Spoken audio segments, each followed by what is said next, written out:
Hello everyone, welcome to my mini blog. তো আজকে যাচ্ছি একটা অন্নপ্রাশনে, তো ভাবলাম তোমাদের সাথে তার মেনুটা একটু শেয়ার করে ফেলি, যেহেতু তোমরা ভীষণ পছন্দ করো মেনু দেখতে। তো চলো দেখতে থাকো। এখানে চলে এসেছি। এইসব ছাড়ো, আগে প্রথমে তোমাদের দেখাই কি কি ছিল।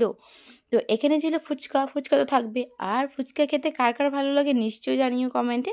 তারপর ছিল এখানে পকোড়া আর কফি ছিল, যেহেতু আমি কফি নিই, আমি কফি পছন্দ করি না তার জন্য, কিন্তু পকোড়াটা কিন্তু খেয়েছি। তারপর বসে পড়লাম মেন কোর্সে। তো ছিল এখানে, প্রথমে দিল থাল, প্লেট, লেবু, তারপর দিল গরম গরম ভাত, ডাল, বেগুন ভাজা, যেটা দিয়ে প্রথমেই কিন্তু খেয়ে নিতে হবে, পরে দেখবে আর কিন্তু খাওয়াই যায় না, মনে হয়, আমার লাগে আর কি, তোমাদের জানি না। তো এখানে দেখো পনিরটা দিয়ে দিয়েছে, পনিরটা ভীষণ টেস্ট ছিল।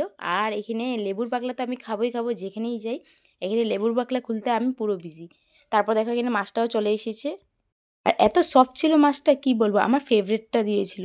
তারপর এখানে চিকেন চলে এসেছে। আর চিকেনের আলু কার কার পছন্দ, আমার তো ভীষণ পছন্দ চিকেনের আলু খেতে। আর আমার চিকেনও কিন্তু খুব ভালো লাগে, তো তার জন্য তোমাদের সাথেও শেয়ার করে নিলাম। আর এখানে দেখো পাঁপড়, টক, মিষ্টি, এটা তো থাকবেই নিমন্ত্রণ বাড়িতে। আর এরপরে খাওয়া দাওয়া আমাদের কমপ্লিট। তারপর পান খেয়ে সিধা চলে গেলাম পেট ফুল করে বাড়িতে। তো আজকের জন্য এটাই।